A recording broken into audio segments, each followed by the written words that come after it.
What up, though? This is your boy Mike D, host of Wrestling from the 313. We are back for a second day in a row with another live streaming. We are on YouTube, Facebook, and Twitch. So if you are watching on any of those platforms, make sure you leave a comment, make sure you like it, make sure you share it, and just watch the show and then enjoy us talk about wrestling. My guest right now is he's part of the Wrestling Society Network. He also has his own podcast of Bear Thoughts. Professor Bear, welcome back to Wrestling from the 313. What up, though? Man, I am very thankful, as always. Love coming on and us just chopping it up. That's what's up. I appreciate it. So just to let everybody know, Samp will be joining us later on in the show from the Samp and Chance podcast. And Joe Monroe will not be joining us. He'll be on next week. So we want to give a shout out to Joe Monroe. What up, though? If he's watching, and we'll see you next week. All right, let's real quick, let's talk about your podcast. What's been going on with yours, Professor Bear? Well, I've just been diving into a lot of controversial topics and just like to express and hear different views from fans and, like I said, go into that deep stuff that a lot of podcasters won't touch, and just to get stuff off my chest, really, in a good format that doesn't affect anyone else, and just be real about what I think. Right. Yeah, because I saw caught the last episode you had. You guys were talking about the Montreal screw job, right? Yeah, that was the B&B show. Okay, yeah. So, no, yours was the Chris. Was it the Chris Benoit? Mine was who you thought should be in the world champion. Okay, yeah. Because I saw the one that you did with you were talking about the Chris Benoit. Yeah, and it goes back to just we all are wrestling fans, so we have our opinions. And I'm not saying I'm right all the time or I'm wrong all the time or anything. It's just a lot of times people take things too literally, and it's like, man, chill out, just enjoy. Right. As my partner Joe loves to say, shut up and enjoy wrestling. Exactly. Yeah, Joe needs to. I think he already got that on the T-shirt. I need to get that. I had to borrow that phrase too on new one I got coming out. That's what's up. So yeah, let's get into the show. First thing, before we get into the Elimination Chamber, before we preview that pay-per-view, which is coming up this Saturday, we're gonna talk about two topics. This Vince McMahon, I saw on the internet, and somebody had told me about it yesterday. Vince McMahon is rumored to be starting a new promotion. It's been rumored, it's been talked about that Fox is going to be that he was talking to Fox to have his promotion on his show. But I just read before we went live that the Fox rep has denied it. It's not going to happen. So I want to ask you, what do you think about Vince McMahon trying to start another promotion, if it's true? I think Vince needs to sit down somewhere and just try to do Vince. And I think it'll be a bad look for him trying to start any promotion at his age. Not that I'm trying to go at people that are old, because hey, I'm 51, so I get it. But Vince is definitely out of touch with the fans. You have so much controversy with his name. Who in their right mind would put their career in the hands of Vince at this stage in the game? Yeah, I totally agree. I think Vince McMahon right now is Jerry Jones. You know what I'm saying? Or I say Jerry Jones right now is the Vince McMahon. He's Vince McMahon. It's like, yeah, you know what I'm saying? Like I look at Jerry Jones and the Cowboys. Like I compare the Cowboys to what Vince was what WWE was when Vince was running it. You know what I'm saying? It Yeah. was a good not necessarily a good product, but fans still came to the shows. They still made money, but it wasn't a good product. You know what I'm saying? Oh And yeah. I think that if Vince was to start another promotion, it would be terrible, and it wouldn't make sense for Fox to invest in wrestling when they weren't happy with the SmackDown numbers. You get what I'm saying? Oh, definitely. Yeah. Definitely. And honestly, if he was to do a deal with Fox, I could see it on FX or one of those type of channels. Or they definitely not gonna put a Vince McMahon promotion after everything he's done and put it on a major network. It's not gonna happen. And then on top of that, WWFE, whatever you want to call it, would destroy it. They would go out of their way to make sure that it doesn't go anywhere. Yeah, I mean, yeah, honestly, I don't even think they would have to do that, because I don't think that, like, who would you sign? Who, if he started a new promotion, who would he sign? You know what I'm saying? Like, I don't see nobody jumping. I don't even see somebody like Brock Lesnar trying to jump to work for his new promotion if he was to start it. Like, I don't know. He needs to just sit down, whatever it is he doing at home, just chill out. You got all your money from, just he needs to just chill out, man. yeah, do something else. Like the rumors he's gonna start something in show business. Do that. Go do that. Don't touch wrestling. Stay as far away from wrestling as possible, because in the end, you are gonna make not only yourself look bad, but like you said, nobody's gonna watch it. No, who's gonna want to watch it? And then even if he gets people, it's gonna be the older wrestlers who have Yeah. loyalty to him, that fans gonna be like, no, no, no. Right. We got some comments in. We got John Watson that just commented. Say, what up, Mike and Professor? What up, though, John? What's And going on? Fox denied that story quickly. Yep, they definitely did. I can't blame him. Wouldn't want anything to do with him. Yeah, definitely. I don't even see like one of them cable networks that really don't get like mad viewers. Something like, what was that channel that TNA used to be on, that cable channel? I can't think of their name. I know they used to be on Sci-Fi. Yeah. And it was another name before Sci-Fi, but yeah, there's no upside to it. Yeah. None. Yeah. Vince needs to he had a good run in wrestling. He opened up a lot of doors for not just WWE, but just professional wrestling, period. He had this TV, run. that's it. Yep, Spike TV. Yep. Yeah, I But don't even see. he got all these grandkids, man. Hang out with your grandkids, enjoy your kids. You Right. know, go But what find I you hear, another young chick to mess around with. Just stay out of wrestling. right, most definitely. So let's get into this our next topic. A couple weeks ago, WWE had a lot of releases.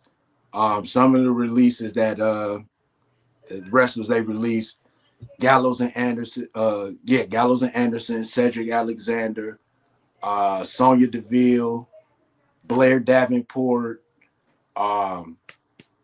Elektra Lopez, Giovanni Vinci.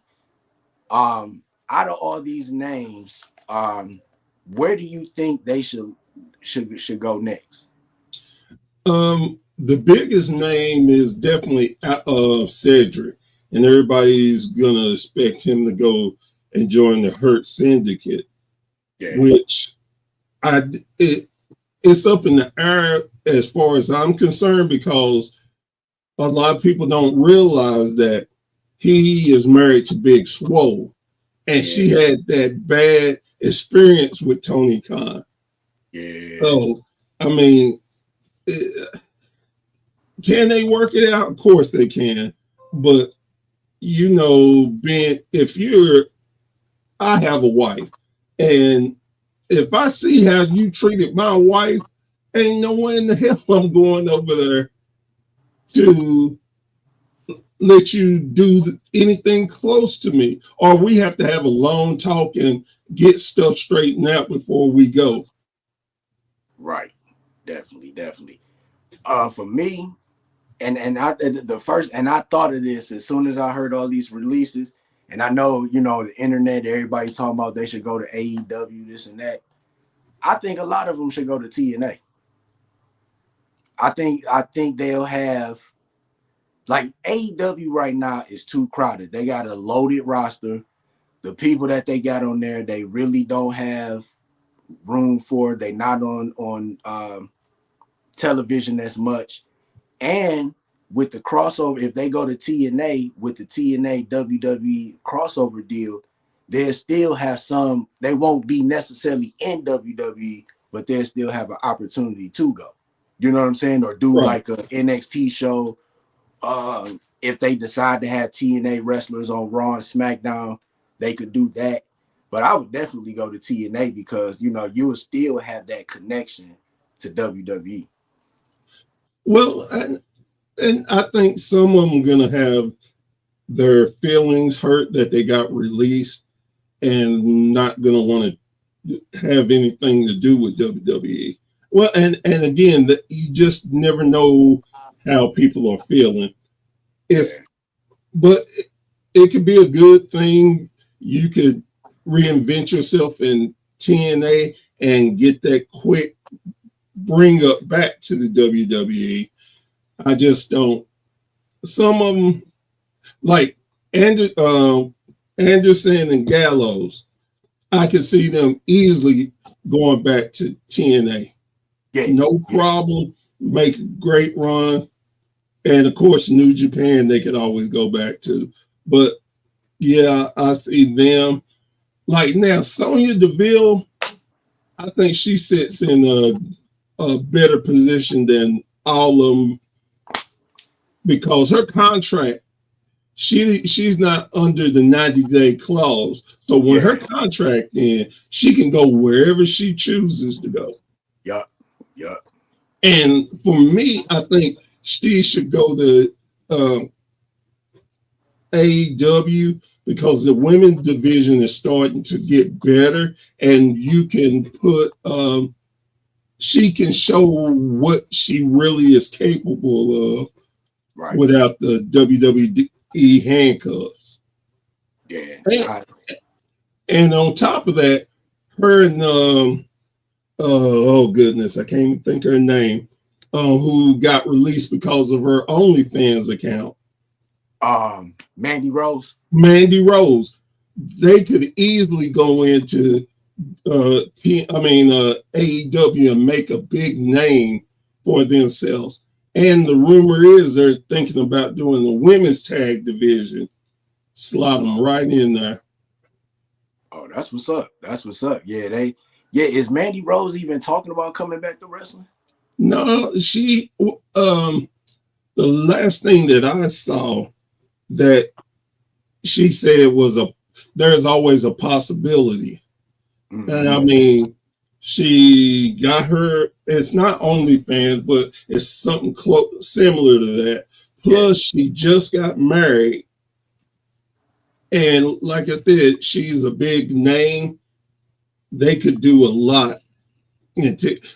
I could see them doing the Swerve Strickland. And what I mean by that, I see them to be a top draw in AEW.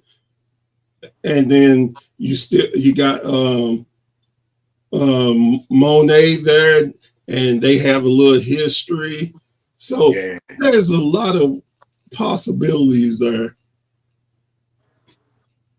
Yeah, definitely. Oh, and I also forgot too, they released AOP and Paul Yes. Ellering too.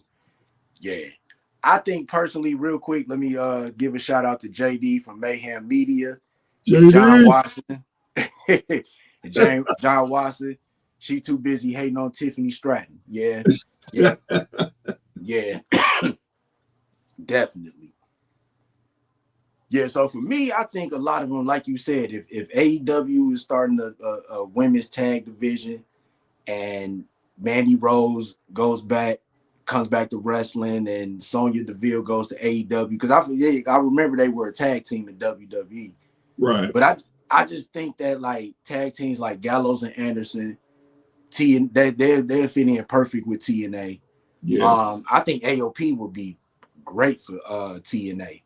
I think that'd be great for both, but it's just for me, like AEW, like I don't know. I think AOP will be on AEW for maybe like a couple of weeks, and then once they take that first loss, then you probably won't see them. They'll probably be on Collision for the rest of their run in AEW. Well, Cedric Alexander, I could see him going to AEW, but like you said, his wife Big Swole, she was there and she didn't have too many good things to say about him.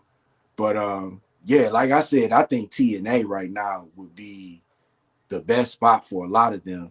And not just that, AEW had did some releases too. They released Miro, Ricky Starks, his contract ended. Aleister Black, his contract ended. So we already know Starks is in NXT.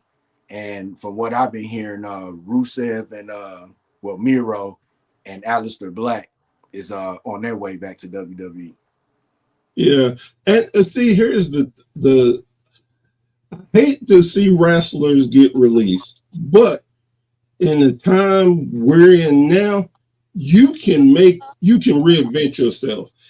Yeah. There is so many wrestlers, and the first person I always think about is Drew McIntyre. When he got fired, he went and proved that he was a main eventer, reinvented himself all on the independents, and made WWE want him back.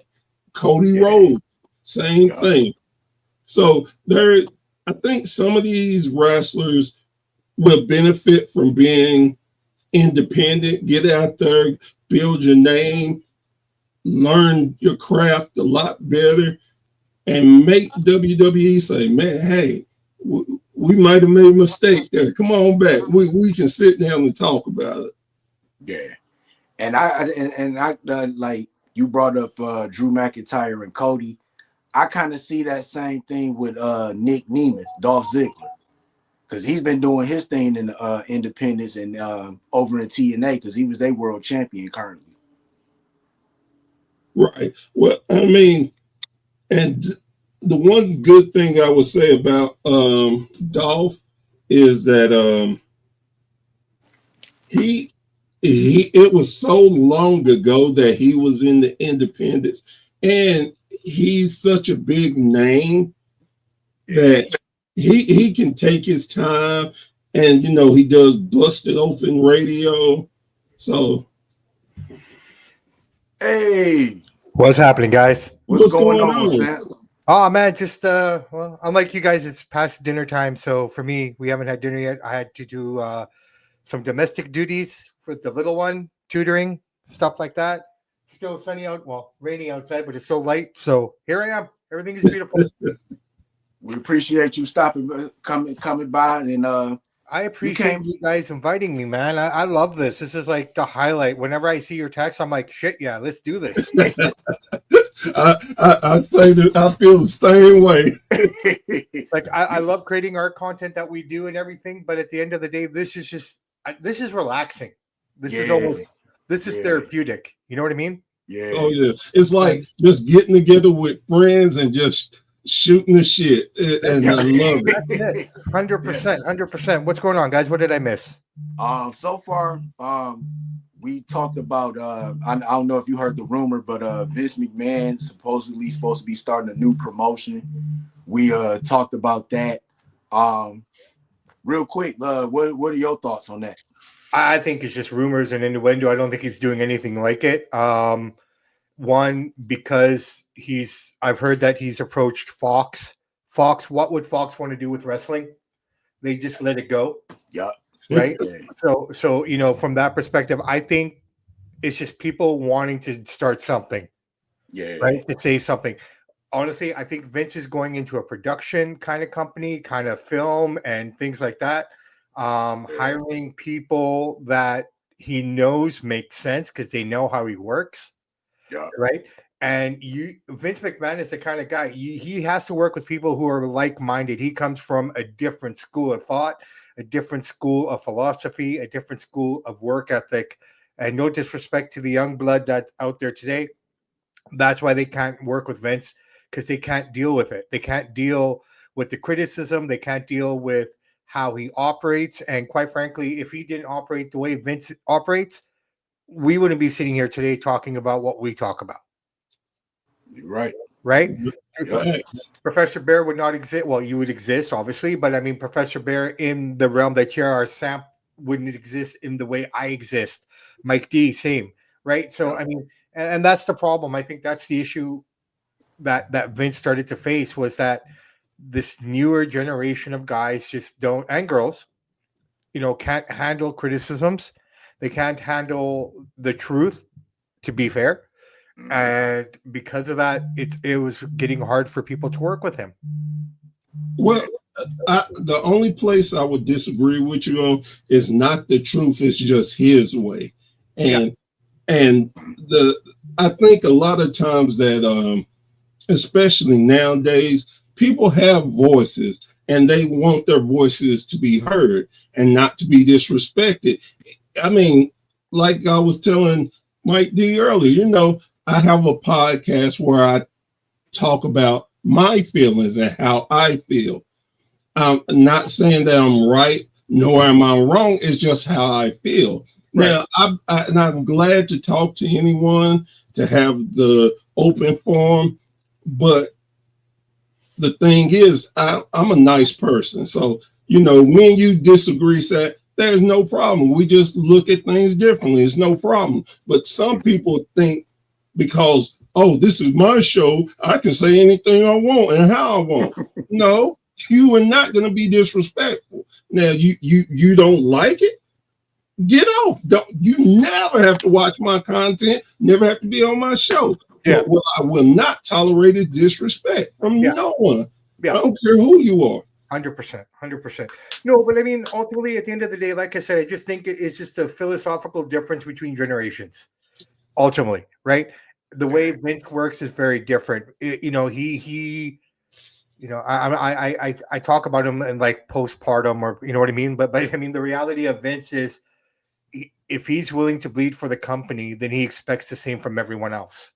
Mm-hmm. Right? If the man's willing to jump off the top of a 20-foot cage, he doesn't have to. He doesn't have to do any of that stuff. He never had to do any of that stuff, but he did it. He set the example. And, this goes back to what we were talking about one time before with AEW and the talent there, where William Regal and Daniel Bryan, or Bryan Danielson, was offering to help the young talent with psychology and all these pieces, and none of them took them up on the offer. Yeah, that's right. Like if I had the opportunity to sit under the tree with William Regal, I would jump at that opportunity just to learn. I'm not a wrestler, but to learn the psychology. Mm-hmm. And I think that's the problem here, and that's where people are unwilling to work with Vince in the wrestling capacity. And if you look at the product now, look how many flubs we're seeing. We're seeing so many mistakes on the mic. People are just too loose. I get it. Vince was a little tough. He held those reins really, really tight. But can you blame the man? Right. Yeah. From writing shows by the poolside to what he built, like, I can get it. It's his, right? And that's why I think that's the difference between Tony Khan and Vince McMahon. Tony's not playing with his own money. Oh yeah, he got his dad money. His dad got that long money. He's playing with his dad's money, and he doesn't have any. Like we talked about it on our show. How can AEW even be making any profits? They have to be bleeding, even with the TV deals and all that. Like, it doesn't make any sense, right? So that's the difference. Is McMahon starting a new wrestling company? I don't think so. I think it's just a production thing, and he's brought people in to work with him that he knows and who understand him. That's what's up. That's right. Right before you came in, we talked about some of the releases that had happened a couple weeks ago. Sure. Gallows and Anderson was released. AOP was released with Paul Ellering, Giovanni Vinci. They used to be in Imperium. Sonya Deville, Cedric Alexander. I think I'm missing somebody. Blair Davenport, Lopez. Yeah. And we didn't mention Carmella. Carmella? Yeah, they didn't renew her though, but she's been gone long enough, right? Well, I mean, and that's the same thing with Sonya. They didn't get fired; they just didn't renew their contract. Yeah. So, Sam, where would you like to see some of those wrestlers end up? As far as like other promotions like AEW, TNA. Well, Cedric seems most realistically to go to AEW and join the syndicate. That just, I mean, quite frankly, they're just regurgitating that storyline over there now. I'm sorry, I don't mean to sound bitter, but that's just the reality of it, right? So, I mean, that's the perfect fit for him. It's hard because you look at guys like AOP and you look at the Good Brothers. I mean, out of all of them, I think the only guys that will be okay are the Good Brothers. They can go anywhere they want, and they've earned their way. AOP were released. Triple H brought them back. He released them themselves, right? So if you look at a lot of the releases that happened, a lot of them happened were like one of the last things Vince did. Yeah. And Triple H kind of brought them all back again, right? So I mean, it's unfortunate because AOP did nothing, really nothing in this run, and they're huge, they're big, they're everything that you want to see in a monster tag team, and they weren't utilized. Sonya Deville, I don't understand that release per se. I think she had a future there, but maybe it was just it was just time, right? Blair Davenport, maybe it's hard to say TNA now because I mean more or less TNA is owned by WWE.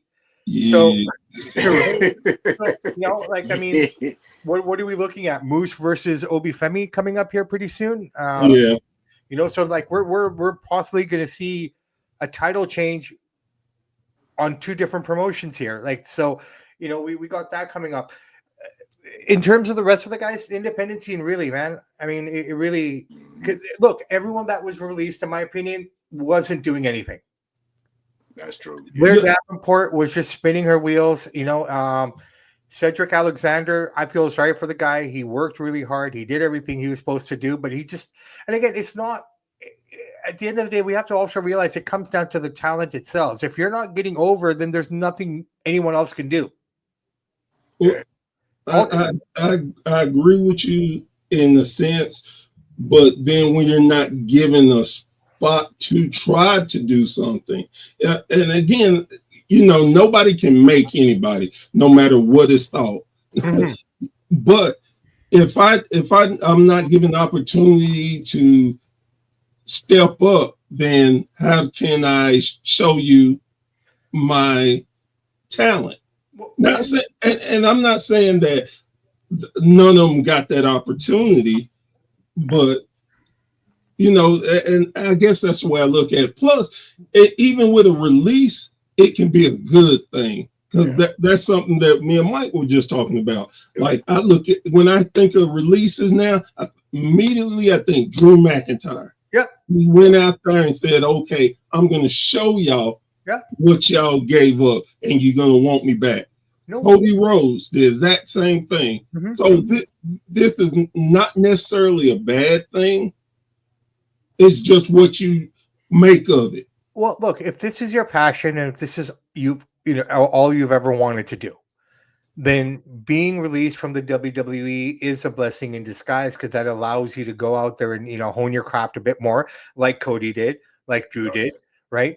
So it's really it's imperative on the talent to take that next step and show the company that you made a mistake, right? But to be completely honest, man, most of these guys and girls that we're talking about spent more time in catering than they did anywhere else, right? And it's just the bad part about it, y'all are so right, man. Like I knew that AOP was doomed when they put them in that Final Testament faction. I hated when they did that to them. AOP were some dogs when they were in NXT.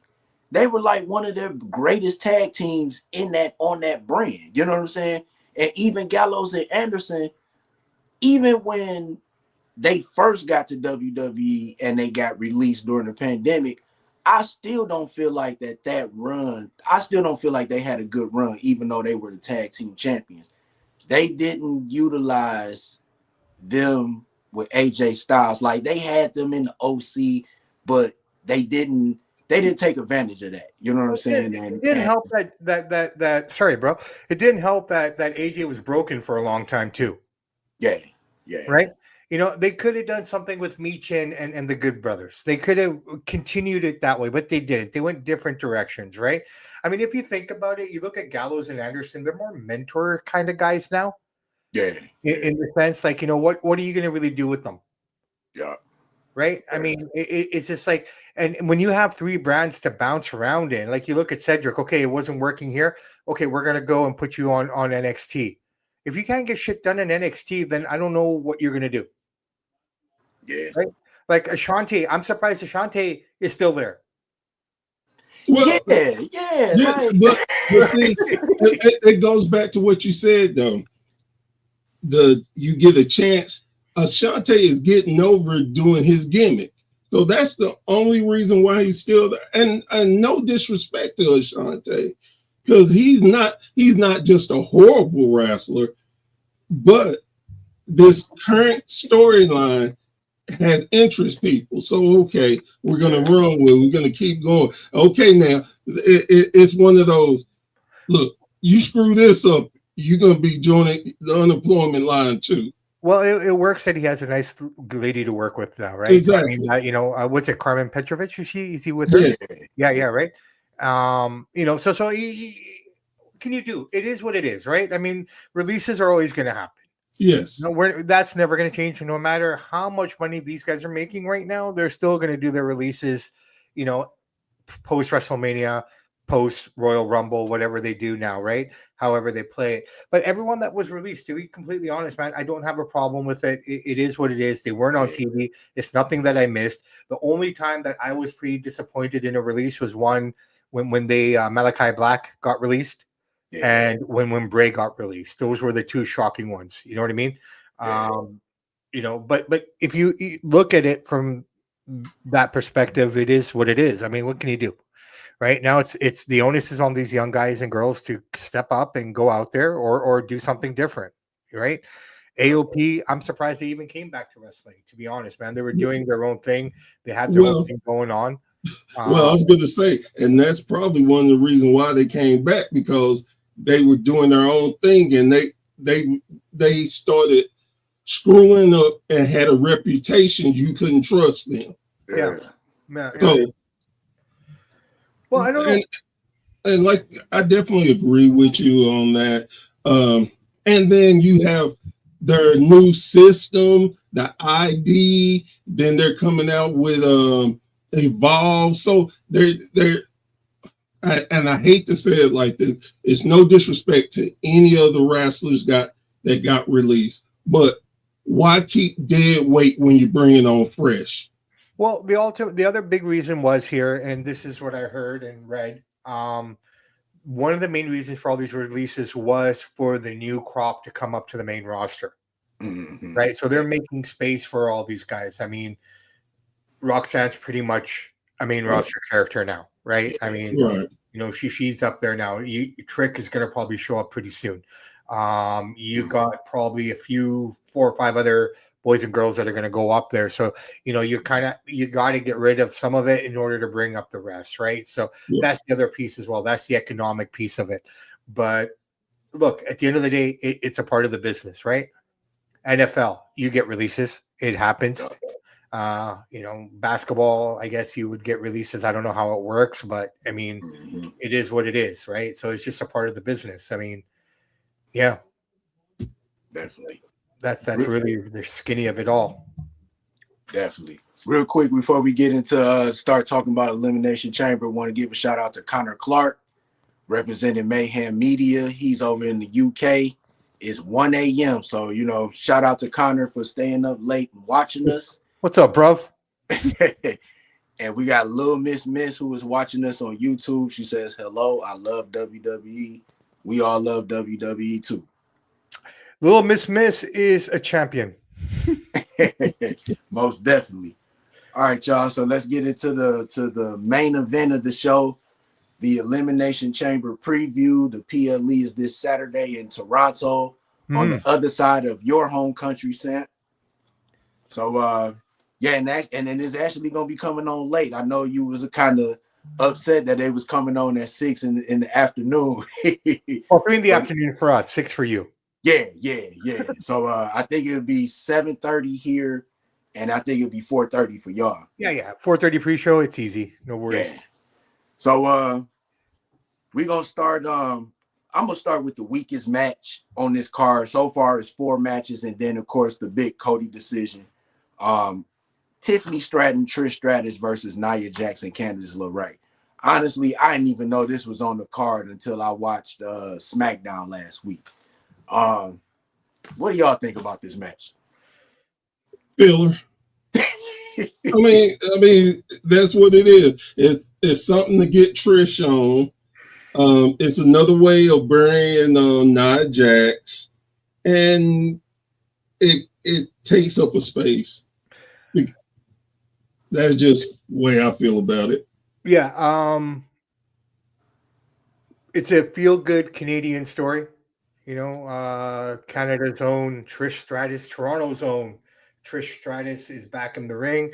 I think she's got a few matches left in her. This is more, I think, to elevate Tiffany going into Mania.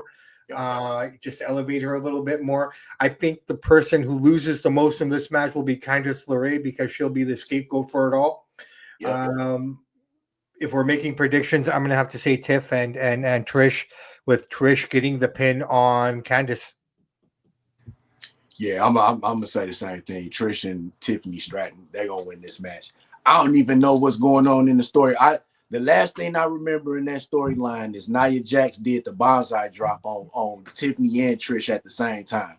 That's the only thing I can remember out of this story. I'm just the story is she got Trish was ringside watching from the crowd. Yeah, I'd love to be ringside and just jump over the barrier and join it. How do we get away with that? But anyways, she was ringside, and they did a segment with her, this and that, and then the beatdown of Tiffany, and then she jumped in and helped, and there you go. That's how the match was made, pretty much. So while we're on the jump in the barricade thing, and this is a question I've been wondering. How do y'all feel about WWE sitting their wrestlers out in the crowd? How y'all feel about that?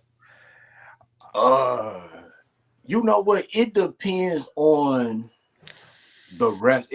Now, if it was a wrestler that's like in catering, I think I'm kind of cool with that.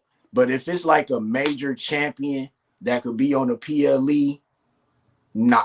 You know what I'm saying? Yeah. Like I don't like if they was like, hey, Gallows and Anderson is in the crowd, then yeah, I'd be cool with that. But then I don't want to watch Elimination Chamber and then we see Gunther in the crowd. You know what I'm saying? All right. I get you on that. I think it just depends on who the wrestler is to me. Let me ask you a question before I answer that question, if I may, fellas. Yeah. So you guys are watching Raw not on Netflix in the States, right? Yes. Okay. Mm-hmm. So when you guys watch it, what happens at the commercial break? They show a commercial. Yeah, they show commercials. So you actually get like Tide Pod commercials and shit. Yes. Like that? Okay, we don't. We don't get commercials. For real? For real. What happens? Watching a 2.5 hour Raw, right? Because Raw is basically what, 5 to 7:30, or sorry, 8 to 10:30 for you guys, right? Yeah. Right. Because we're considered an international market, we don't get commercials.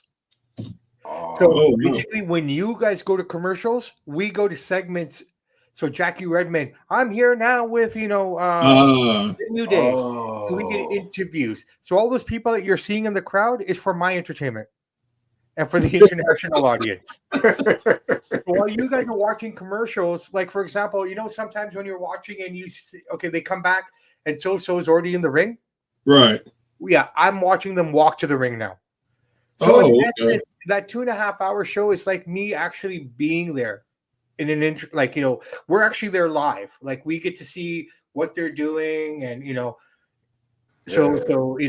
get to see the walkouts, we get to see them do different interview segments. So like for example, last night the New Day had their match, but then at about 6:15, whenever that segment ended and they went into commercial, they did an interview with Jackie Redmond. I wish they would do that for us over here. I'm tired. I don't want to see the same commercials I see on regular TV. The only reason you guys are getting the commercials is because they don't probably have the licensing rights to do commercials on Netflix within Canada, the UK, and different places like that. And I thought that's kind of interesting considering, I'm 10 minutes away from the border. I didn't realize that, being 10 minutes away changes everything. But hey, I'm not complaining. I like it. Don't get me wrong. But I mean, you guys can get that premium, I guess, if you buy that premium Netflix now. Well, I was gonna say, I'm not gonna say how or why, but see, I could get international Netflix, Oh, so sure, VPNs. I'm gonna start watching that. Yeah. Just whatever your VPN is, man, just tune it up to Vancouver, and just that's the best way to do it. Yeah. And then, you can watch it that way. But there is no commercials for us. We Okay. basically it goes to commercial. It says okay, 2 minutes and 50 seconds in the top right hand corner, and then it'll fade and it'll come back and it'll either just continue with the match, so we keep seeing the match, or they go over like okay, for example, one thing is Pat McAfee, sorry. He'll get up on the desk and do this whole thing with the crowd for 2 minutes. Right? So Right. that's what we get. So I think that's why we're getting so many plants in the crowd now. Oh, okay. That to answer your question. Okay.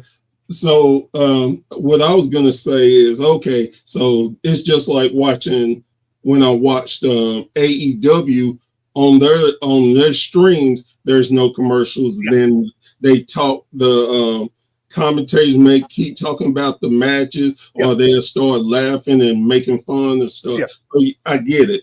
What I was gonna say about the guys sitting in the crowds, I don't look, I pay to see wrestling. I don't want to see you sitting over in the crowd. Either you're gonna wrestle, do an interview, or take your ass back to catering. That's just the way I feel about it. Well, you're not wrong, but I mean, I think it also they're constantly. If you look at the program as well, the way it's shifted, the way it's presented, the way things are done, they're just giving us a different product, right? I mean, it's very different Trying to kind of appeal to what the new generation's like, right? Like, I mean, right. When I was a kid, we had our slang, right? Me and the Professor Bear probably shared a lot of the same slang growing up as kids, but I'm probably outdated now because I'm saying cap, which is probably 5 years ago now. You know what I mean? Like little things like that we never knew. Right. So it's just kind of like it's just the evolution of the program and who they're catering it to. Like slowly but surely, the professor and I are gonna, they don't care about us anymore. They don't care about what we want to see, right? 100%. So we have to evolve with the current product if we want to continue watching it, or we can be like the two guys from the Muppet Show in the upper box just complaining, right? I was gonna say I already got my seat picked out. That's right?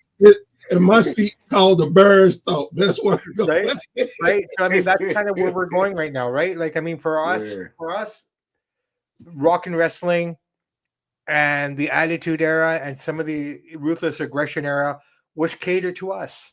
Exactly. Right. But 2005, 2010 onwards, the dynamic changed. It's not, they're not looking for us anymore. Definitely. Right. They have us already. Exactly. So they don't need us anymore. Right. So, so it's catered to a different crowd. It's catered to a different environment. It's catered to a different demographic now. Yeah, Very definitely, simply. definitely. Let's get into this match. Yeah. And I think besides the Elimination Chamber matches, I think this might be the match of the night. And that's the unsanctioned match between Sami Zayn and Kevin Owens. Samp, I'm gonna start with you. What are your thoughts on this match, and what's your prediction? One of the best chemistries probably in the business is between these two guys, just because of how far they've gone back to the very beginning to where they are today. I mean, these guys started wrestling school together. They were in Montreal together. They were trained by, Jacques Rougeau, part of that system. El Generico, Ring of Honor, all the things that these guys have done. You want to see some killer matches, just go back and watch Kevin Steen, aka Kevin Owens, and El Generico go at it. The chemistry is going to be unreal, so the match will be great. Here's the beauty of it. I don't know who's going to win, and I love not knowing, because you look at both these guys coming off losses. I mean, if anything, you want to keep Kevin Owens hot because of just the character that he's kind of morphed into now. But at the same time, do you want to keep Sammy hot? He's been losing a lot. The other piece that I keep, thinking about is, where do they fit into the puzzle called WrestleMania? Where do they fit in? Who are they going to feud with? I thought this would be a Mania match. That's what I was thinking too. Did too. But they're giving it to us now at the Elimination Chamber. So what does that mean? Like, where do these guys go? That's what I'm thinking about. I'm going to probably have to go with Kevin Owens. I'm going with Kevin Owens because he's the harder of the two right now, the character and everything, coming off a title loss, attacking Sammy the way he did, attacking everyone the way that he did. It just ties in with him. Losing again will lose momentum for that character. So, I really feel right now it's Kevin Owens to win that. Definitely. What you think, Professor Bear? Everything that Seth just said is 1,000% right. I actually think that Sammy needs to win, and like you said, I really don't know who's gonna win. Yeah. The only thing, and what I'm thinking, that they're gonna have a match at WrestleMania, and I'm thinking Hell in the Cell. That would just, so they can blow it off. Yeah, no, potentially. I can see that as well. But would you want to see them see that match again?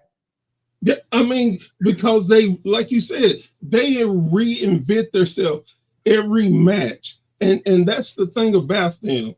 You can pick out any matches they've had together, and none of them are the same. They have they are wrestlers who get it and know how to tell stories and to build attention. Just like this could have easily been a just, oh, here we go again match. But their character work has been beautiful. And what I did not expect from Sammy last night was him talking about he went over to Kevin's house and he ran into his mother. That was a whole different dynamic. Like, oh snap! And he's like, I was ashamed because I didn't know what I was gonna do. Mm-hmm. And man, I'm like, oh, this is gonna be a knockout, drag out fight. But they're going to save the best for last for WrestleMania. And potentially it can be. Like I said, I mean, Professor, I can see that completely happening. But I think I'll comment on it once I see what these guys do Saturday, right? To kind of put more emphasis on it. But yeah, I mean, either way, whoever wins, I won't be upset by it. Nah. Yeah. Right. But I mean, realistically, I think if I'm thinking like Professor is, then yeah, Sammy should go over in order to make that match a bit more compelling, for like a Hell in a Cell or for something that they might do at Mania. Because if Kevin wins, then I don't see any point in them having to go at it again. right? So for it to extend further, then yeah, Sammy should win. Yeah. But I'm sticking with my pick. And I'm saying Kevin wins because I already picked Kevin. I can't go backwards now. Yeah, and I agree with both of y'all. I don't know who's gonna win this match either. And I just think that I think these two are gonna brawl. I think you're gonna see some real good spots. Yeah. I think you're gonna see tables probably broken, chairs over hit somebody getting hit in the back with a chair. This is gonna be a brutal match, and I think it's going to be. I was 4 matches. I say it'll be one of the top 2 matches of the night. Okay. Now, just to make a comment on what you just said here as well, one thing that I would be concerned about is we are going to be so heavily inundated with plunder, with chairs, with steel, because of the Elimination Chamber as well. I'm almost afraid that whatever those two do might be overshadowed, or we might just be at that point because we've already seen so many chairs, we've already seen so many things that it might take away some of that je ne sais quoi. You know what I mean? Like it's just that oomph that you're looking for, you know? So Yeah. I'm wondering, will this be in between the chambers or will they open the show with it? I almost feel if I'm booking, I'd open with them just to get that energy. Yeah, I think Right? I agree with you 1,000%. And something else I thought about: what if it's a double knockout? It can be too, and that could potentially be it as well. That could right? be a possibility too. Like they do That- like a and it- spot where they fall through some tables on the platform or something, and they don't get up. Or They put them both in the take them. They both go into leave out on the stretcher, and yeah, I could see that too. or yeah. potentially one Drew McIntyre, depending where the Elimination Chamber falls. If this happens before their match, I could see him coming out. Yeah. Like I said, man, at some point, I have a feeling we're going to get a faction that's consisting of Drew, Kevin, Seth, and maybe one more other guy. Yeah. And they're all connected to the tribal chief.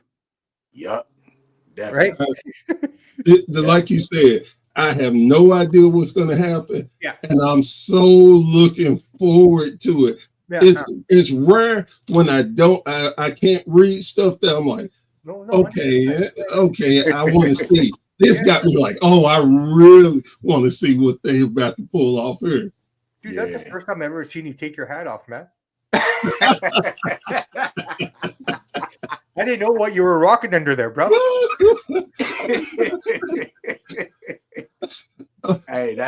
I love keeping a hat on, man. Hey, that's just my thing, man. Fair enough, brother, man. Fair enough. Yeah, no, I mean, I think I'm looking forward to that match. I just, I just don't know what direction it's going to go. But like I said, I mean, just having this conversation here, yeah, I can see, 3 or 4 different roads now that this can go down. So yeah, let's see how it plays out, man. Oh yeah, most definitely. So let's talk about one of the Elimination Chamber matches, the Women's Elimination Chamber match. You got Bianca Belair, Naomi, Liv Morgan, Roxanne Perez, Bayley, and Alexa Bliss. Yeah. What are your you're gonna start with Professor Bear? Who do you think is gonna win this match? After last night, I think Bianca is gonna win it. I think because they've teased it so many different times to have her and Mommy at WrestleMania. Yeah, I think that I knew they were going to lose the tag titles. That I knew. Mm-hmm. But then I got to thinking about, I'm like, why would you break the titles? I mean, get them off the titles, and then you still don't know what's going on with Jade. And I'm like, yes, that's why. So I'm definitely picking Bianca. Yeah, I'm in agreement with you. Again, losing the titles fits right into the storyline. Bianca will probably eliminate Naomi. Okay, that will start that whole piece that we need going there. It's gonna come out that Naomi was the one who took Jade out, and you're going to get Jade and Naomi at Mania, and this will open the door for Mommy and Bianca to do their thing. Now the question is, are you guys interested in two faces fighting for a title, or should one of them kind of become a little bit more aggressive? I definitely, Bianca needs. I think she would do great as a heel again. She needs to get together with Montavious and the Street Profits. Not saying being their valet. Yeah, when she was women's champion, she was giving them the gears when they couldn't get their shit done. Exactly. Yeah. Remember that? Yeah, it was a work. I get it, but they need her. They didn't need Bobby Lashley. They didn't need. I hated that the pride. they need her to do that. And I'm saying, like, look at the Royal Rumble, how she reacted to Jordan Grace and Naomi hugging. Oh yeah. Those are the little details. Those are the seeds that they're planting. So, I mean, maybe both of them become heel. Maybe they both had a role in Jade getting beaten up. Right? Yeah. Because, I mean, it's a known fact that Jade and Bianca do not like each other in real life. And I'm so surprised with that, man. It's like, when I read that, I was like, what? Like, if men are considered alphas, what are female alphas called? That, they're two female alphas. Yeah, that's true. Right? Yeah. So, I mean, I can see it. I can totally see it. So, yeah, I think that's the direction it's going. Now, if you want my dark pick, I hope Alexa wins. I think Alexa Mommy match would be fun, too. Oh, yeah. Yeah. It's going to be interesting to see what her first real feud is, Alexa Bliss. But the last, I think it was SmackDown, when she did an interview, it seemed like she's gonna have some like affiliation with the Wyatt Six. Like because when she was talking, like the screen was, how they do the little static and stuff like that. It was doing that. So I think once the Wyatt Six come back, I think she's gonna do something with them. Well, Bo's broken right now, so he's out of action. That's why we're not seeing much of them, right? But I also feel that they fumbled them quite a bit. In terms of presenting them the way they've been shown and whatnot.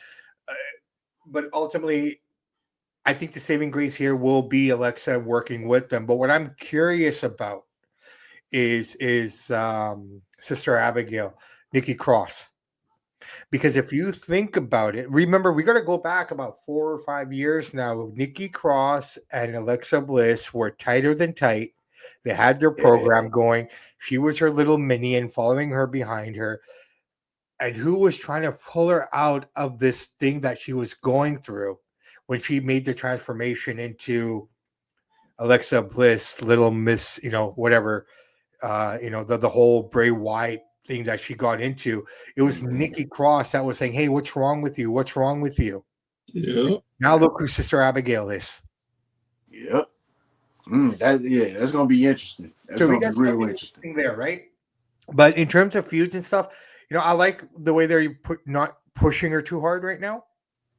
I like that. I think you let her simmer, let her come back nicely. Yeah. Don't over push it. But I mean, I think the shock would be if Roxanne won. That'd be kind of fun too. Yeah. Wow. That would blow so many people's minds. Dude, the unofficial call up that never was official. Exactly. Yeah. Right? Yeah, I know you got I think I'm with you guys too. Bianca's gonna win this match. I don't see Naomi winning. I don't want to see Liv Morgan and Rhea Ripley again. I don't want to see Bayley and Rhea Ripley. Roxanne Perez would be cool because she's like hot right now. She's like the hottest women's wrestler right now. But I don't see her winning this. It only makes sense for Bianca Belair to win this, but I definitely think that Jade is going to come out either during the match and she's going to get at whoever attacked her. It's going to be one of those two. Does it remind you of The Rock and the Rikishi? Yeah. Yeah, it does. Who ran over Stone Cold? Right. I did it for you. Yeah. I love you, Rock. Yeah, no, I mean, if you look at that Elimination Chamber for the girls, you potentially can get a lot of Mania matches out of that, right? Yes. I don't know if Jade's going to make an appearance there. Maybe she will. I don't think so, though. But we are seeing Bailey, Roxanne building more and more and more. Potentially something's going to happen between them.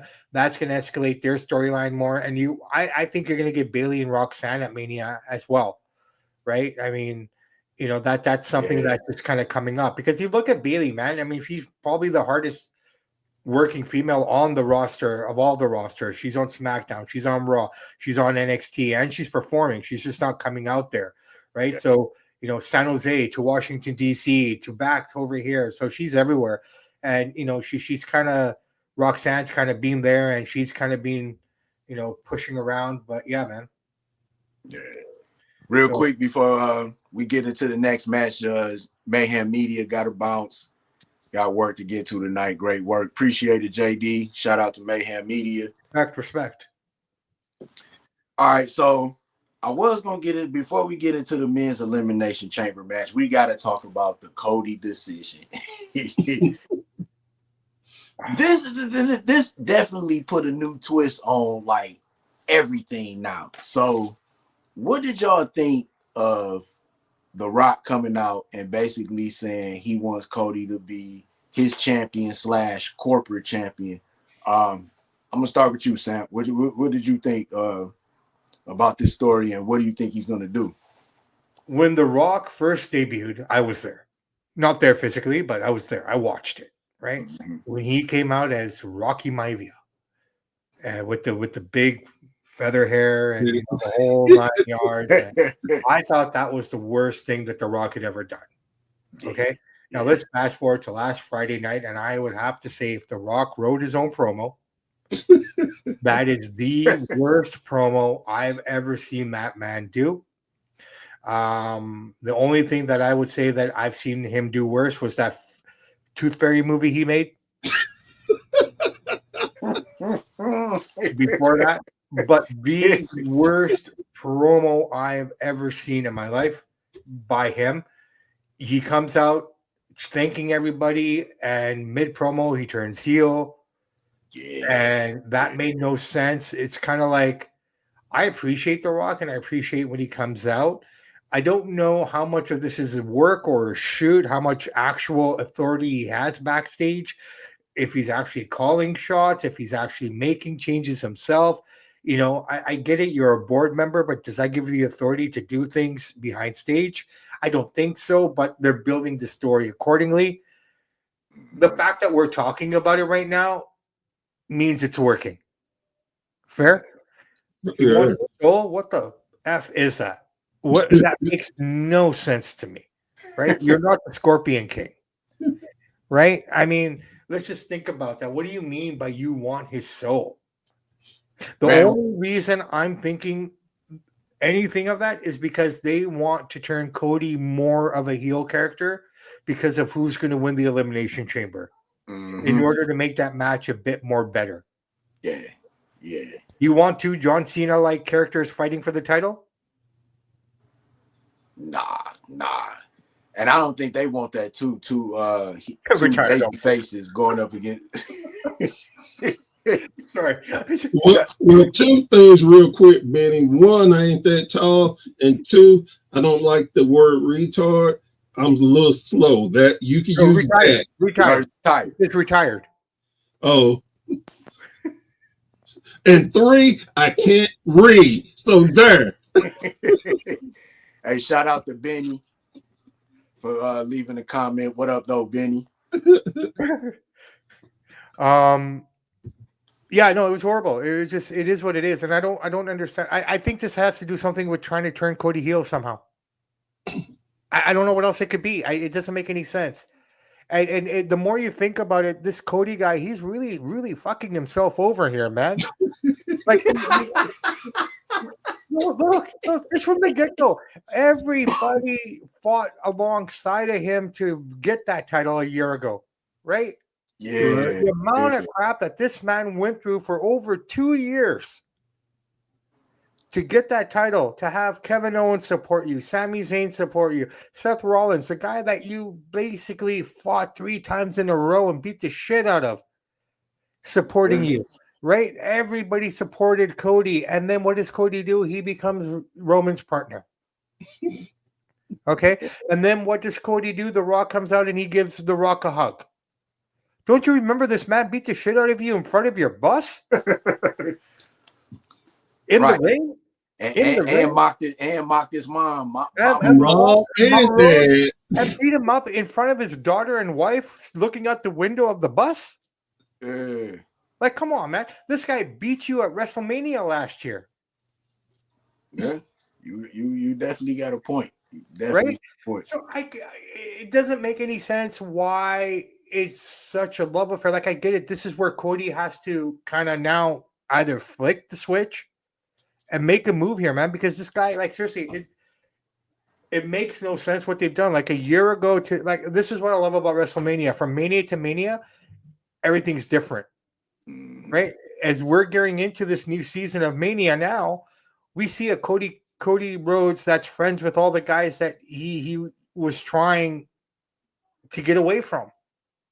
Yeah. And all the guys that helped him are like, well, what the heck, man? What are you doing, bro? Yeah. We bled for you.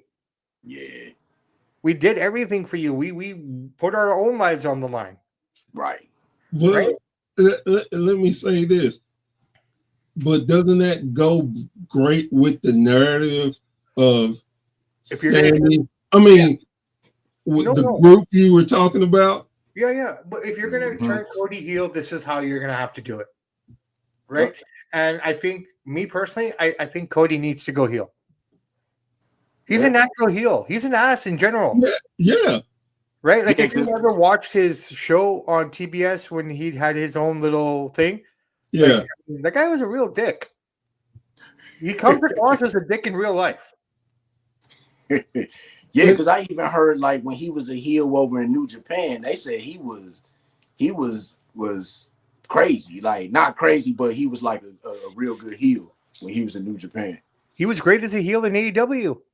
He was a great heel in Ring of Honor when he won the championship there. 100%, right? So, I mean, I think, not everybody can be a John Cena and stay a face forever, right? Hey, I can't lie. I liked him when he was a heel as Dashing Cody Rhodes. Yeah. Yeah, look, I think this is probably something to make Cody a heel somehow, because I think Cena, I'm giving you my prediction, I think Cena will win the men's chamber. And you're probably going to get Cena versus Cody at Mania. And I think Cody has to become a heel somehow. And I think it's going to probably be a gradual thing, but the full turn will happen at Mania. Oh yeah, definitely. What you think, Professor Bear? What's your thoughts? I don't think Cena's gonna win, and the reason I say that because it's one of those too obvious things to me. Sometimes they plant stuff and it's right there, and everybody and their mama can see it, and they go with it. But with Cena, I don't see the benefits of letting him win to go to WrestleMania to lose. Finish your story.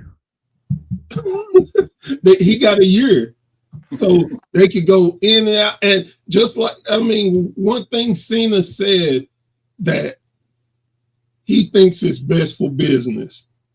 And the first thing I'm like, okay, so Cena's gonna heel turn somewhere. He's gonna heel it a little bit. Possibly, potentially, but I mean, if you look at what's the lineup there, Mike? Oh, for the men's elimination chamber? Yeah, we got Drew, we got Seth, we got Cena, we got Punk, we got Logan Paul, and Damian Priest. Okay. If it's not Cena, then it should be Punk. That's who I think is gonna be. Based on what we saw on Raw last night, and Chance seems to think this is the direction it's going to go, we're probably going to get a Punk Logan match potentially at Mania.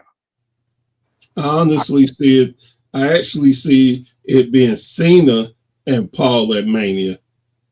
That could potentially be it too, right? I mean, there's so many different angles here, but then who do you see going against Cody at WrestleMania then? Punk. Punk, possibly, yeah. I can I, see that as well. Or Seth. I mean, Yeah. look, I mean, I'll be honest here, man. This WrestleMania, I'm the closest one to it, but I have no desire to go anymore. Oh, because of the ticket prices and stuff like that. Well, that plays a factor into it, but when I'm looking at what potentially could be on the table for us, do I want to spend $1,500 US on that? Hey, it might be WrestleMania tickets might be more than 1,500. No, it's 1,500 for both nights, basically, right now. That's Upper Bowl. Okay. That's Upper Bowl. Damn. Right? yeah. We broke it down. We broke it down this way, okay? 1,500 US just for Mania.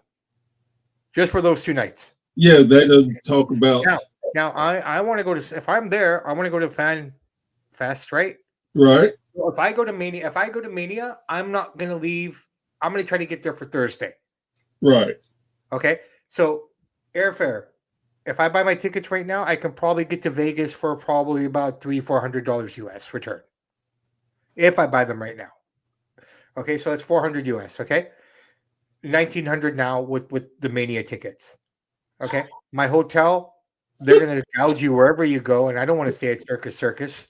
Right? Right? So if I'm looking at it from that perspective as well, you're looking at hotel Thursday, Friday, Saturday, Sunday, Monday, check out Tuesday, 5 days. You're looking at another $1,500 probably just for hotel. Right. So we're at what, $3 grand, 3,400 right now US. Hey, guess what? I want to go to SmackDown. I want to go to the Hall of Fame. I want to go to Raw, and I want to go to SmackDown. Yeah. That's 4 shows. Let's say it's another 1,000, 1,500. That's not even including NXT Stand and Deliver. Oh yeah, I forgot that one. So let's add that in there as well. And Raw. Right? Yeah. And you got all that. So at the end of the day, you're looking at just alone in tickets with hotel and everything. I'm up to about $5,500. Yeah. Okay, hold on. Hey, guess what though? I haven't eaten yet. Yeah. I haven't eaten yet. But I do know this great little taqueria down off the strip that you can buy 2 jumbo burritos and that will feed you for 2 days. Oh, snap. You know, I'm just saying, Right. And then I haven't bought any merch. That's exactly what I was going to say. You've been there for 5 days and you want the whole experience, you got to buy merch. Exactly. Yeah. So it looks like it. I'm going to announce it here. I'm probably not going to make it to Mania because I just can't justify that, man. You're going to have to take a bank loan out, man. Right? You have to damn near start an OnlyFans account just to get it. For real. Dude, if I really, really want to go, I'm going to have to go stand outside on the street corner and, just see what I can get. Right. Right. Pimping ain't easy. Pimping ain't easy, especially when you're pimping yourself, right? So, right? Yeah. So, Sam, you say that you think Cena's going to win? I think realistically it makes the most sense because I mean, it's if we're all about this finishing the story way of looking at things, that's just where he does it. And if that's his last WrestleMania, then you're going to do it there, right?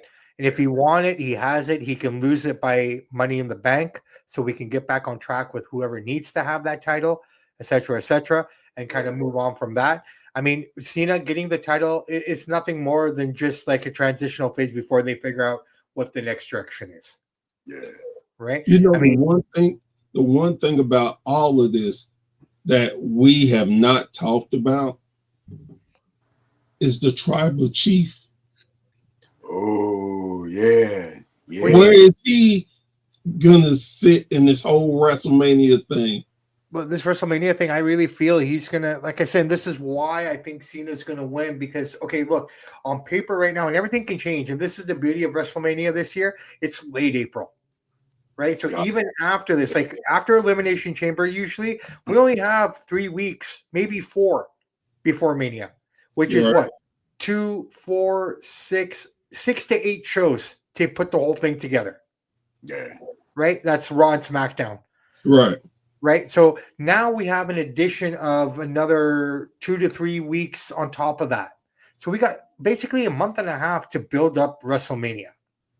So everything we're talking about right now can be completely different from the time we get there. Yeah. Right? Drew, Damian, I think is going to happen at Mania. And I'm still believing that we're going to get a triple threat between Seth, Punk, and Roman at Mania. Yeah. That's what it is.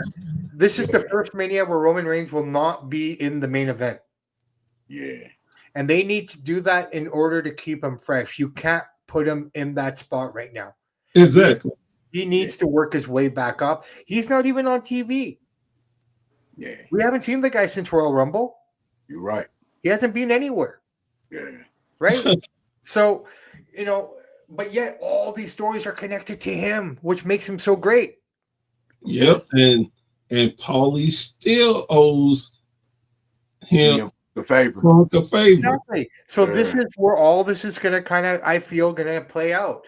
I look at Logan Paul, and what I'm hearing is him versus Braun Breaker for the IC title.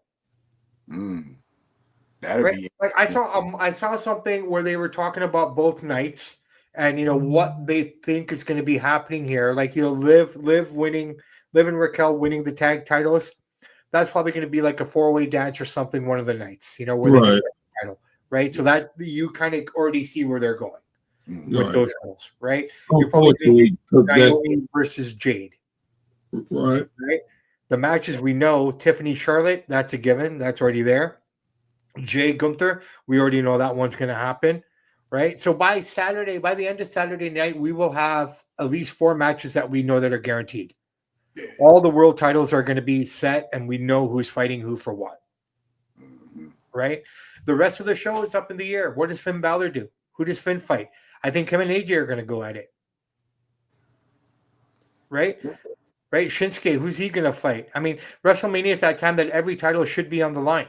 Exactly. I agree. If you're doing 2 nights of WrestleMania, there should be no excuse for no title not being on the line. Yeah, I think and we should do a show on this, just like when it get close to WrestleMania, before like the full card. We should talk about what matches we think is going to happen. So that might be another roundtable episode. I think we should do that after the Elimination Chamber, so that gives us enough time to say, okay, this is what we think now. Yeah. And then we can come back before WrestleMania where we make our predictions, and then we can compare our match cards and see what actually happened and what's not happening, right? Anything can happen. Anything can change on a dime on this company, right? So, as it stands right now, the only things that are set in stone are Gunther and Jay and Charlotte and Rhea or Tiffany. Right. And, I think the rest of it we'll know by the end of this Saturday in terms of like the 4 major titles. Right. Most definitely. And Professor Bear, you said you think CM Punk is going to win? Yeah, I think they're going to go with Punk. And I think that Seth and Roman will finally have their one-on-one at WrestleMania, because if you think about it, it's been going on since 32. Let's say, think about it. They've never wrestled each other at a WrestleMania except for the 32, which was a throw-in. But I think that's going to be money because they have so much heat against each other. You have the storyline that writes itself. Yeah. And you, like you said, you can do so many different things around this. So that's why I'm loving it, because I don't know. These are guesses. And that's what I love. Yeah. And that fight will be great because they've been able to beat each other. Definitely. And it's realistic. You can look at Seth beating Roman and go, okay, yeah, I'm down with that. I can accept that. That's okay. I get it, But yeah, no, I mean, I think Punk's going to be in there too, though, Professor. I'm sorry. I just think it's going to be a triple threat. No, and I wouldn't be mad if it was. Yeah.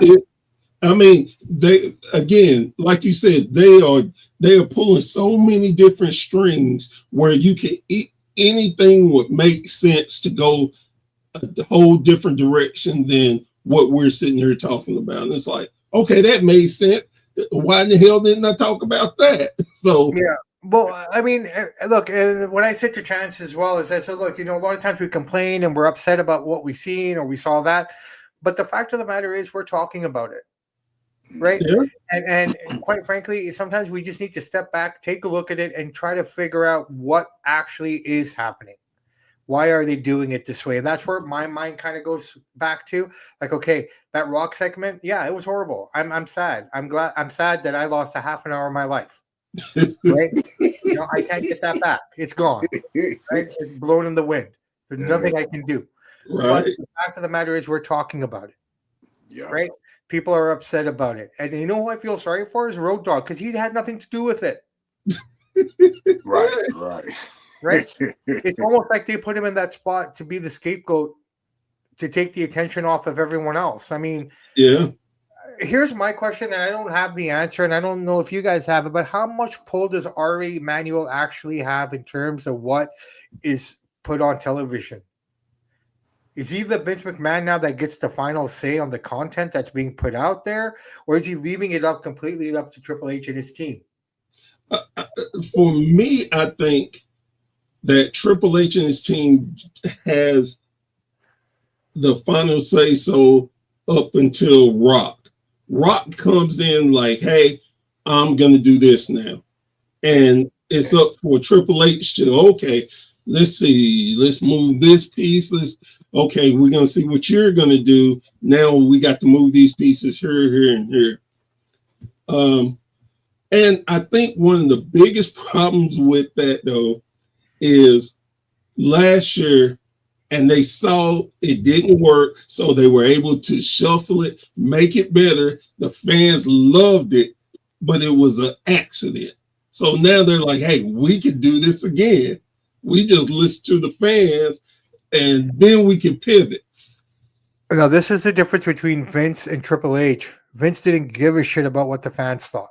Exactly. Yeah, that's true. Right. And that made the product, in my opinion, better, because if you're going to keep catering to the fans, to the internet wrestling community, whatever they're called, the IWC. Yeah.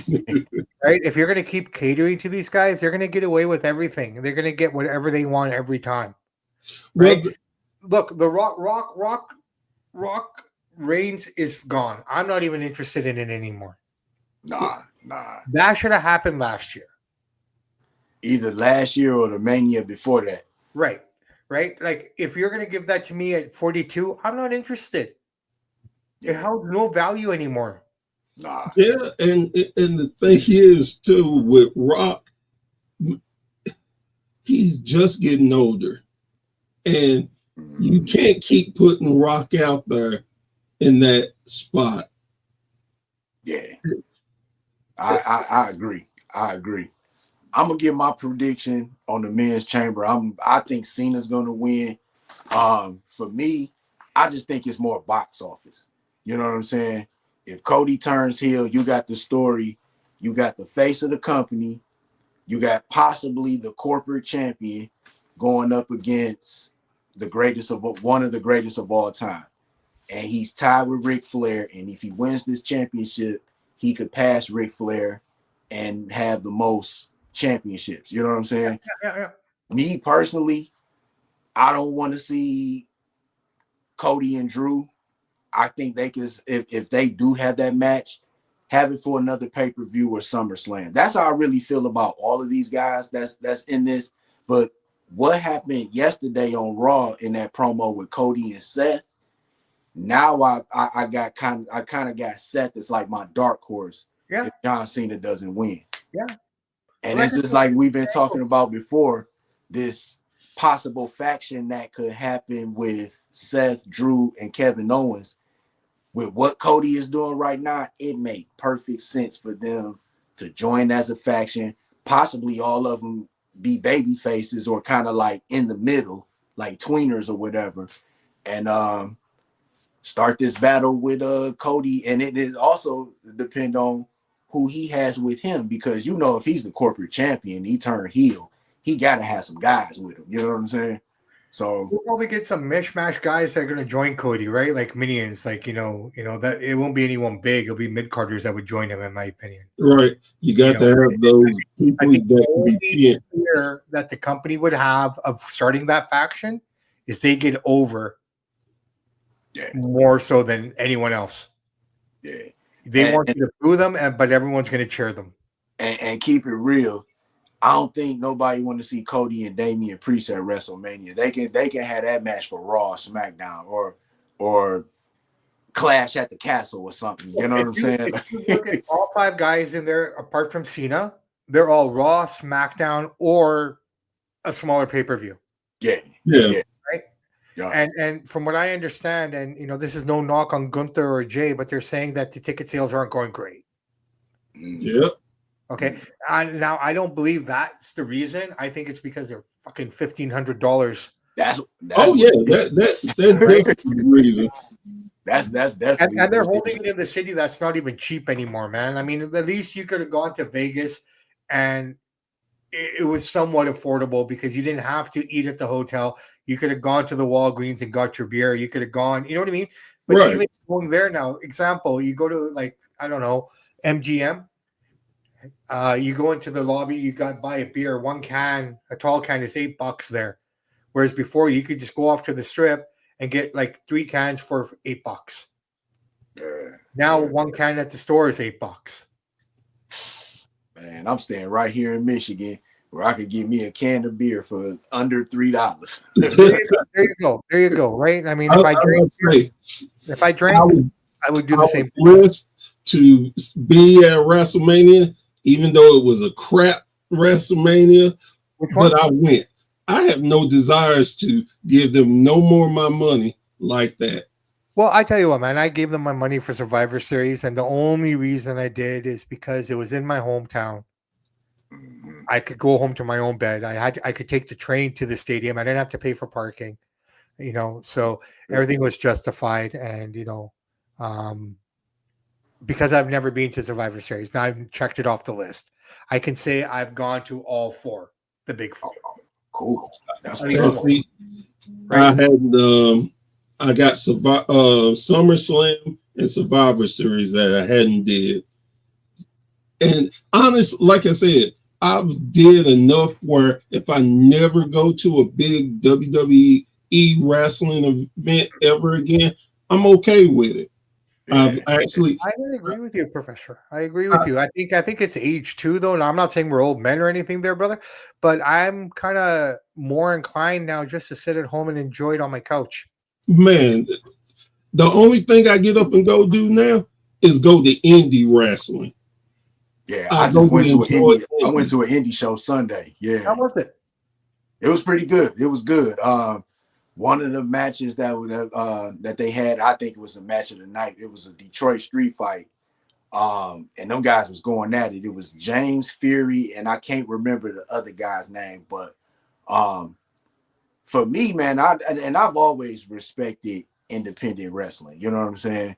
But just being there and watching it, like, they do the same stuff that WWE and AEW does, and they do it for less money.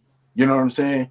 Like, it's kind of like college sports, though, man. Like, okay, for example, I am not a fan of the NBA at all. Okay, for me personally, when I watch the NBA today, I don't get it. You can't touch anybody. You can't defend anybody. You put your pinky on someone, the guy falls down and he rolls all the way around the court, and then he's broken for a month because his pinky. I get it, you need your hands for basketball, but you know what I mean, right? Right. I mean, you're a Red Wings fan, right? Oh yeah, definitely. Okay, definitely. You've seen dudes get hit with the puck in the head, they come back, get stitches, and still play. Yeah. Right now, you got the NBA where guys are wearing dresses. No disrespect to anyone who wears dresses. I'm not saying it in a bad way, please. Right? But you hear what I'm saying, yeah. Right? Like, let me ask you, who's the best player in the NBA? LeBron? Who's the best player ever, LeBron or MJ? It's Mike. It's Mike. Okay. I'm not gonna take nothing. I'm not taking nothing. I'm not gonna take nothing from LeBron, but it's definitely Mike. Mike I will. did too I'll take much for something the away game. from him. Yeah. Me, it's Michael. Why? Very simply put, when Michael played the game, he only had maybe 0.5 of a second to get that shot off because of the pressure, because of the elbows coming to his face, right? Because that's the way the game was played. Whereas LeBron, he has like 3 seconds. He can hold the ball and measure his shot because there's no pressure. But I also say too, I think the NBA took a lot of the physicality out the game after what happened at Auburn Hills with the Pistons and the Pacers. I don't think they wanted another situation like that. I will say that it is. I mean, there's a little physicality, but how it was before, I think that once that happened, they definitely changed stuff up. I think that was the end of the physicality of. Yeah, I guess so. But I tuned out before that. I tuned out when they took the Grizzlies away from here. Oh yeah. Okay. The way they did that was just horrible. Yeah. Oh yeah. Look, the reality of it is the only reason Vancouver got a team is because they wanted Toronto to have a team, the Raptors. Mm-hmm. So in order to get the Raptors, they gave us a team. Okay. Who did they give us? Stu Jackson is our manager who had no business as a manager, right? We could have picked Steve Nash. We didn't pick Steve Nash. We picked Big Country. Yeah, and what? He only played for the Grizzlies, what, maybe 2-3 seasons, something like that? Yeah, basically he was injured. He did all. He did nothing, right? Everyone who got drafted to Vancouver cried. They didn't want to come here. Yeah. Right? Y'all had Sharif Abdul-Rahim. Sharif, we had Sharif Abdul. Mike Bibby was out here for a while as well. We had Sherlock Swift, but he didn't want to play here. You know what I mean? And then you look at the Raptors. They got fucking Tracy McGrady. They got Vince Carter. Damon Stoudemire. Stoudemire. You know what I mean? Like, how come we didn't get those picks? Chris Bosh. And we picked before all of them. Yeah. Right? So the way they did the Grizzlies just put a dirty taste in my mouth. Yeah. So I said, okay, fine. The Grizzlies are gone. You know what? I'm going to support Seattle. Just down the road. And they kicked them out that same year. Yeah. So I said, you know what? Forget you, NBA. No need for you. You know what? I always say this, and it's no knock on the new generation or the old generation. Oh, that's a knock on the new generation. It's more that the way me and you came up, the way we did things and the way we taught is a different system. Like you said, now you can't. I remember when you could get hit, somebody could come up, push you, and they'd be like, toughen up. Now, somebody push you, oh my God, everybody gonna sue. We got to go figure out what is his mental. Why did he push you? What was your mental state? Oh, your dad wasn't there? Oh, so now, that's all kinds of unnecessary stuff. And I get what hurt my feelings. Exactly. And it's like, Jesus. Right? We want to be independent. We want to do this and that. But when it's time for you having to work for it, for you to do something, to earn it, oh no, I can't do that. I'm going to live with my parents until I'm 50 because they own me. Professor, we live in a generation now where kids are suing their parents for being born. Yeah. And I'm not exaggerating. This is actually happening. No, I know. I've seen it. People are suing their parents saying, I never wanted to be born. This was not my choice, because all of a sudden they have to work now. You look at some of these TikToks and things that I've seen online. I'm thinking, okay, is this real? Like, are these guys pretending, or is this legit? Like, I can't believe I had to go to work and the boss got mad at me. Like, come on, man. Yeah, your boss better not yell at you. Because see, I can take it to them because they didn't take in considerations my feelings. I'm a human, and you cannot raise your voice at me. Yeah, the reason I made a mistake because maybe you didn't teach me right. It's not my fault. When I was born, I got slapped on the ass, and I was only like 5 seconds old. Exactly. Right? That's the generation we came from. You can't even slap the kid on the ass anymore. You can't say, dare you to say something to somebody else's kid. Well, Dare you to. Yeah. you Yeah, it can't- ain't you like can't how do it nothing. used to be. No, it can't be. I grew up at a time where if I was at my friend's house and I messed up, my friend's dad would punch me. Yeah. Man, And then I'd go home and I'd tell my dad, and my dad would punch me for wasting his time. exactly. Or if they calling like, oh, he did what? Oh, okay. Cool. You handled it? Cool. When he get home, I'm gonna handle that too. Exactly. I come from a generation, and I don't know about yourself, Mr. Professor Bear or Mike, and this was the worst for me. I hated it. We'd go to like, family function or something, have family dinner with all the cousins and all the aunts and uncles, and you fuck up there or something. And then on that drive home, wait till you get home. Wait till you get home. Right? And you're sitting in the back seat hoping you hit every red light. Prolong, you know you're going to get your ass kicked as soon as you walk in that door. Yeah. Right? You can't. This is the way we were raised. Like, I don't condone violence against children. Don't get me wrong. I would never do that with my children. I think our parents came from a different time, and that's what they knew. Okay? But because of those interactions, it's made us the men we are today. You got to understand there are consequences to your actions. You can't blame everybody else for what you did. You have to take, be a man, be a woman, be whatever you choose to call yourself. Yeah. And take responsibility on yourself. Not, well, my mom and dad got divorced. Okay. That didn't have nothing to do with the decision I made. Yeah. And why are we even bringing that up? Because it's not relevant. Because I think the newer generations try to grasp anything they can possibly hold on to. Look, you know what? Let's say mental health, for example. Let's look at mental health as an example, okay? Mental health has been around forever. I get it, okay? But in the last 2 generations, I feel that people have taken mental health to a whole new level, to the point where everybody's looking for something to say that they have in order to get out of something that they have to do. Fair? And that's taken away from people who are actually suffering from depression, who actually have anxiety, right? You don't have anxiety. You just don't want to do the fucking work. That's my thought on it, right? We come like Gen Xers. You're Gen X, both of you. I know you are, Bear. Mike? You're Gen X. You're Gen X. Yeah. Okay. That's the last generation that we had, man, that actually faced consequences. I don't know what the judicial system is like for the youth in the States, but in Canada, you can get away with anything here, man. It feels like. Damn.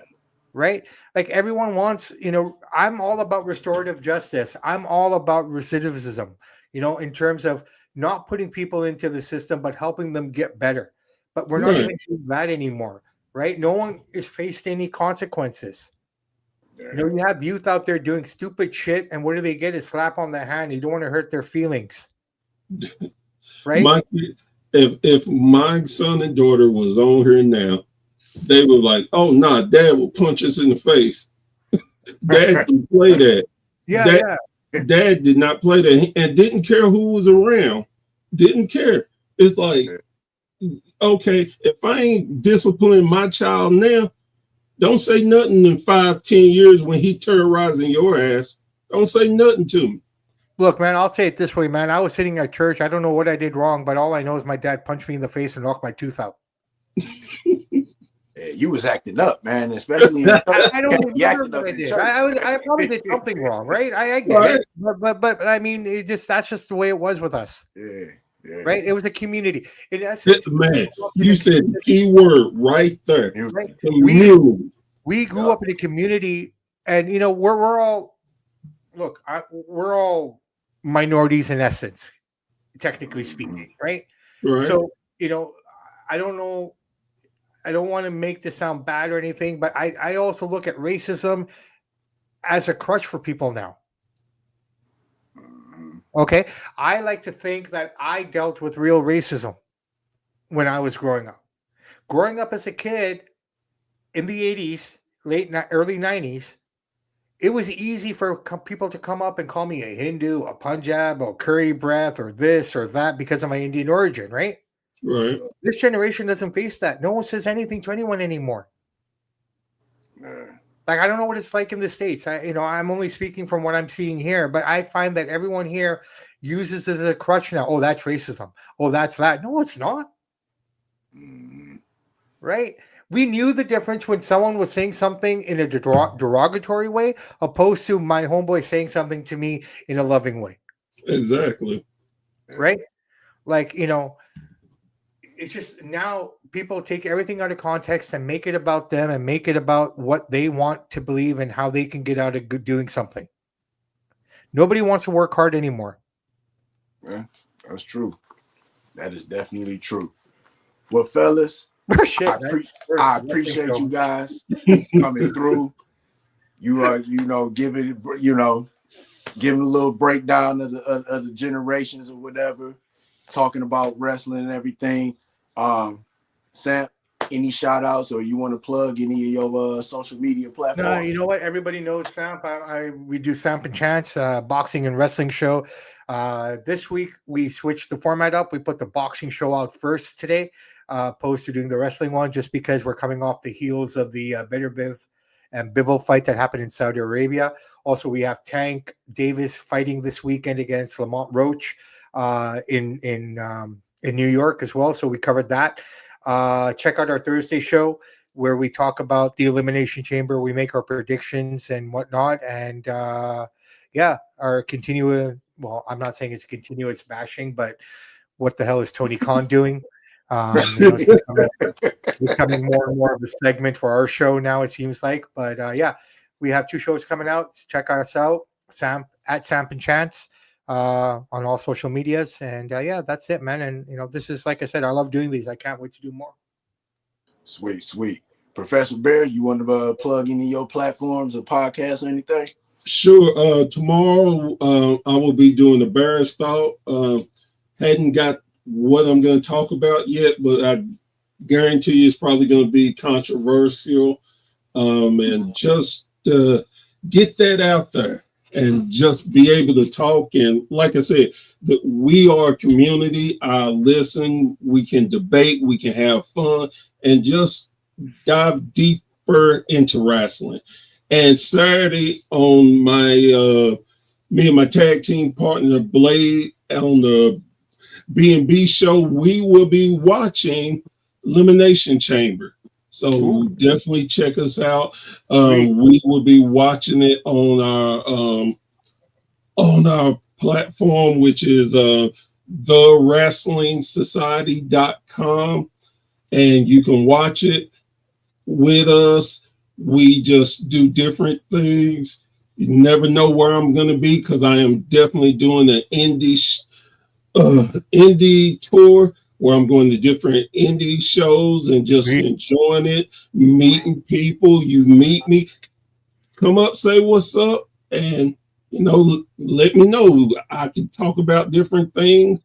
We're going to have fun, and this is a great year for wrestling. And the best thing that I can ask everyone, have a conversation with people. Stop getting into arguments that doesn't matter. Enjoy wrestling and shut up.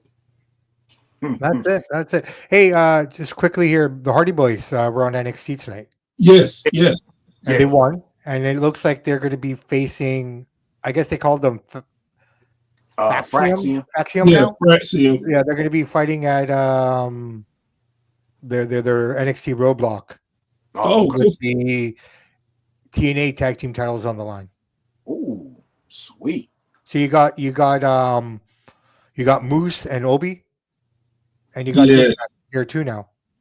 Yes, matter of fact, Moose defended his title tonight and beat Little Pillman, as I like to call him. Lexi King. I like that guy, man. I hope he wins. I really truly wish he wins, man. I mean, he's one guy that I'm rooting for. He's a very nice person. Got the chance to meet him in person, and he's super nice. Professor, I'd love to come on your show one day, man.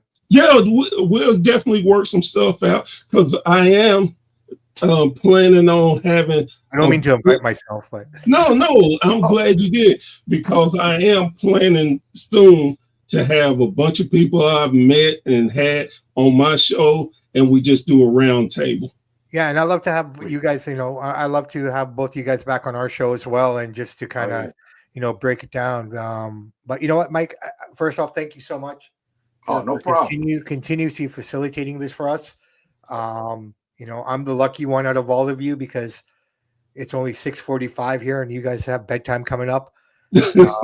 So I'm the one who gets to win here, right? I could go for another 2 hours easily and not even, this is how much I enjoy this. It's like the highlight of my day. I'm about to say now, honestly, I sit up to like 2, 3 in the morning doing different stuff. So the longest, and this is crazy, the longest podcast I did was 4.5 hours. And Lord, I cried when I got off of there. We did one show with Steve Cunningham. He is a cruiserweight boxer. And he's one of the guys who actually knocked down Tyson Fury for the very first time in his career.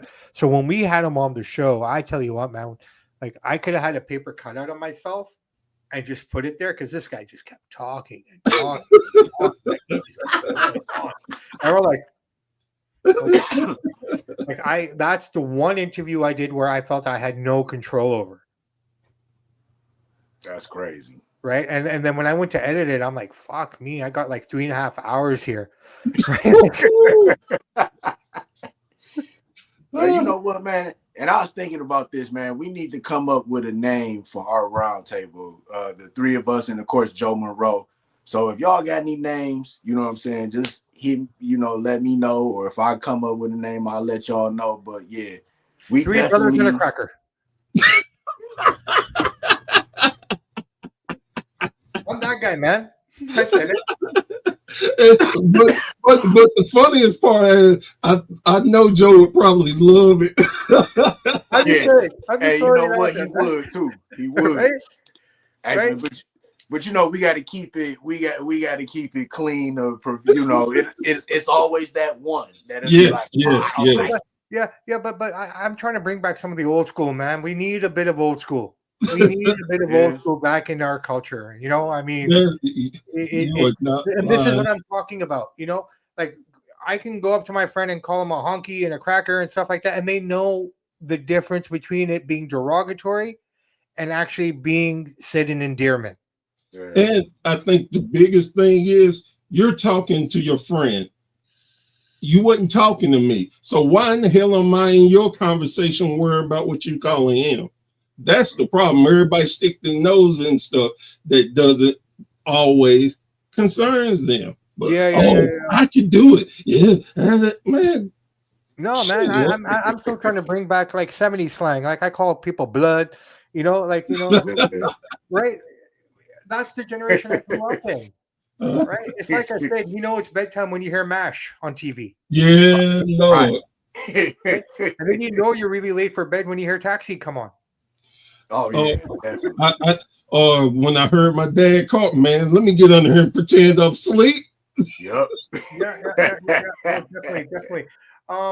Beautiful. Thank you again, Mike. I really appreciate it, and I can't wait to do more. Maybe we can do something after Elimination Chamber and do our cards and see what we predict for Mania, and do that again, man. So, all right. Once again, fellas, I thank y'all. Real quick, let me plug my platforms, of course. Facebook, TikTok, Instagram, YouTube. We are on the road to 4,000 subscribers. We have hit the 1.2 million views mark. Love it. So I'm just crazy. I'm just surprised that my channel got that big, and I'm just blessed, and I just want to keep it going. I thank you, fellas, for taking the time out, and we talking some wrestling. Hopefully we get Joe Monroe back on. Yes. And anybody that's watching, if you want to be a guest on Wrestling from the 313, if you're a podcaster, wrestling, social content creator, or professional wrestler, hit me up. and we can work something out. For Samp, Professor Bear, I am Mike D, host of Wrestling from the 313, and we are out. Awesome. Love it. Beautiful. Amazing.